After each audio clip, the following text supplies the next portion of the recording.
Alright, so here's a couple of hunter builds that you can use to farm this week's Master Cataclysm Encounter and Root of Nightmares.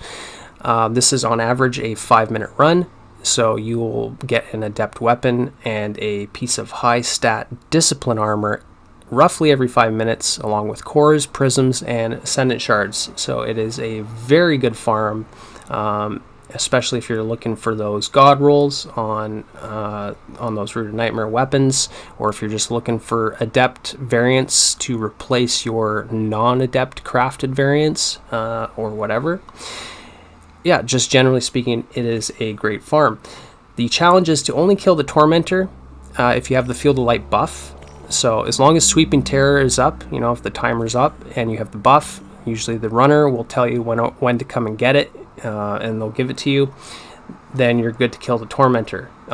Prior to that, you only want to be weakening the Tormentor to about half health, maybe a third. You got to be careful, because if you have too many effective fire team members, say Strand Titans, people using their supers, you can just absolutely destroy the Tormentor before you need to, and then the challenge fails.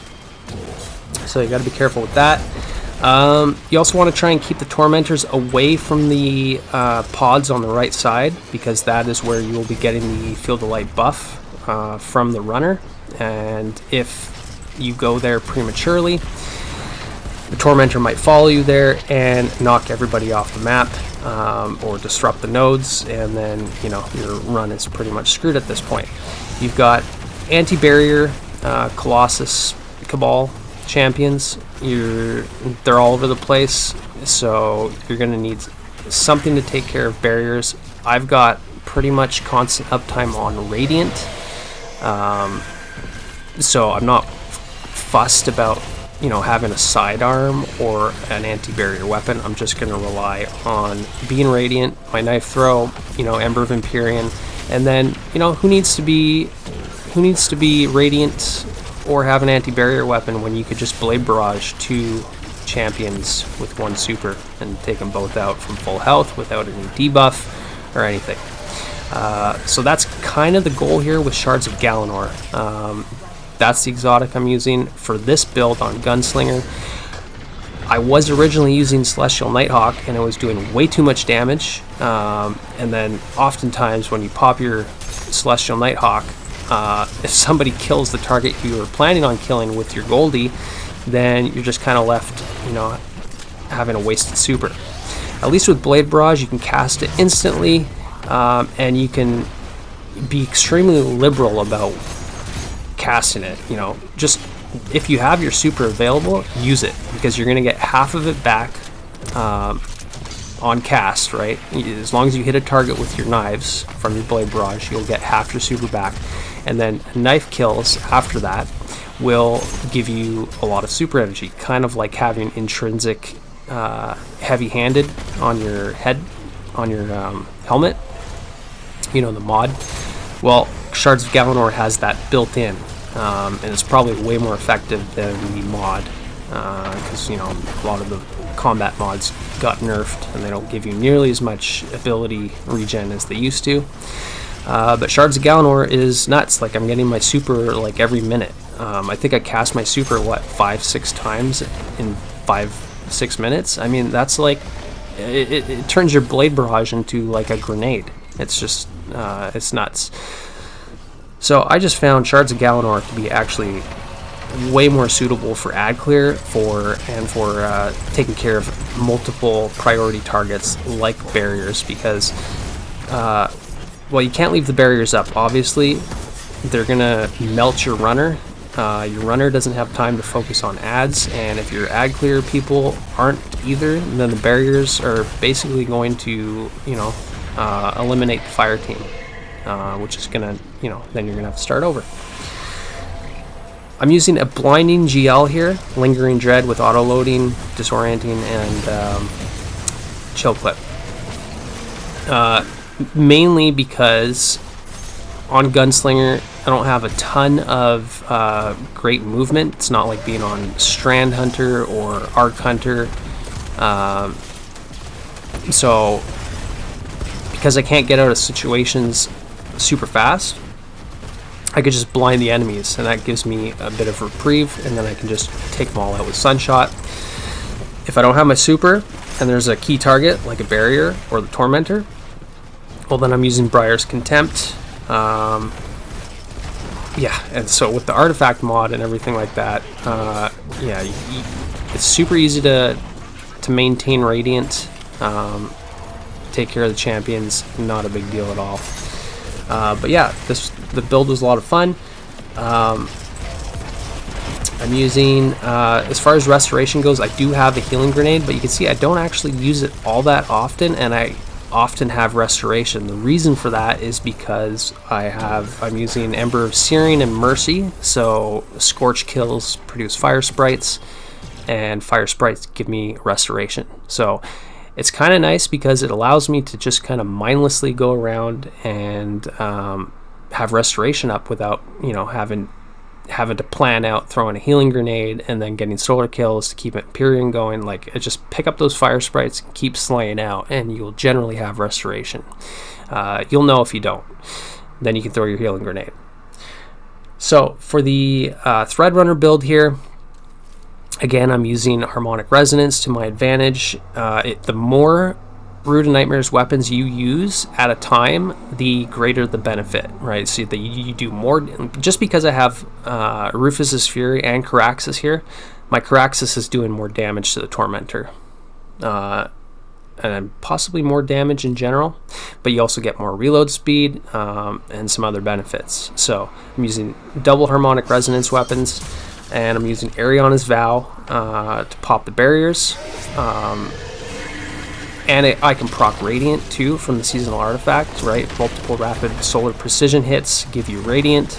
So oftentimes I'll use Ariana's not just on the barriers, but also on the Tormentor's shoulders, and that will give me Radiant at the same time, which is kind of nice because then I can switch to my grenade launcher, which also has surrounded like my Briars, and that can actually just kind of, you know, nuke whatever enemies, like the barriers or the Tormentors. So for this build, I'm using Sire Terracni's Facade, which is, you know, typically what I would use on Threadrunner, because I like using Grapple a lot on Hunter. It's just my preferred playstyle with, I'd say, with Strand in general. And every time you grapple, you get Woven Mail, which means that you don't necessarily have to use Thread of Warding. And even if you do use Thread of Warding, this is just one more way of accessing Woven Mail. So can't go wrong with that. However, I'm not focused on, like, I'm not using Widow's Silk for 2 grapple grenades. I don't really care about having high discipline. I think I have 100 discipline here, but it doesn't matter, because my strategy is to basically grapple onto tangles, and that's it, right? Because of the tangle cooldown, at 12 seconds instead of 15, which I think they changed at the beginning of the season, you now get more tangles in general. And also your fire teams are often producing tangles. So they'll just be tangles like kind of floating around the map. And even if your fire team isn't making them, you can have a tangle every 10-12 seconds, which means that you can use your grenade every 10 seconds. So even if you had 0 discipline, no threat of generation, none of that, you have infinite grenades basically every 10 seconds if you use it correctly. So the strategy is kind of like, get a tangle, throw it, grapple onto it, hit something, now you've produced another tangle 10 seconds later, grab it, throw it, go to your next spot.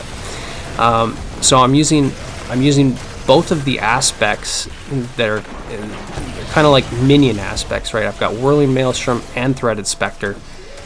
Whirling Maelstrom unravels everything. It's the Beyblade, does a lot of damage, and Threaded Spectre is a means of evasion. It's actually very effective.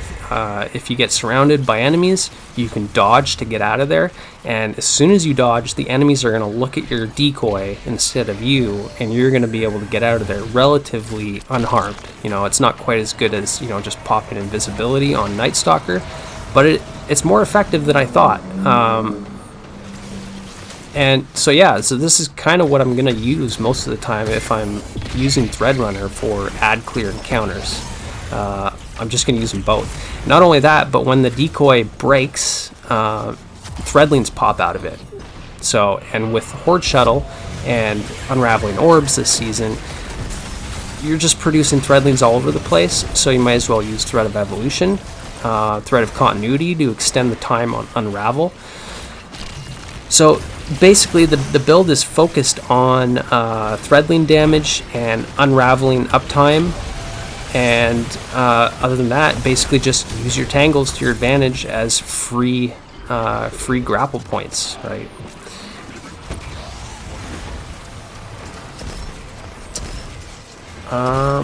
What else? Sort of evolution, continuity.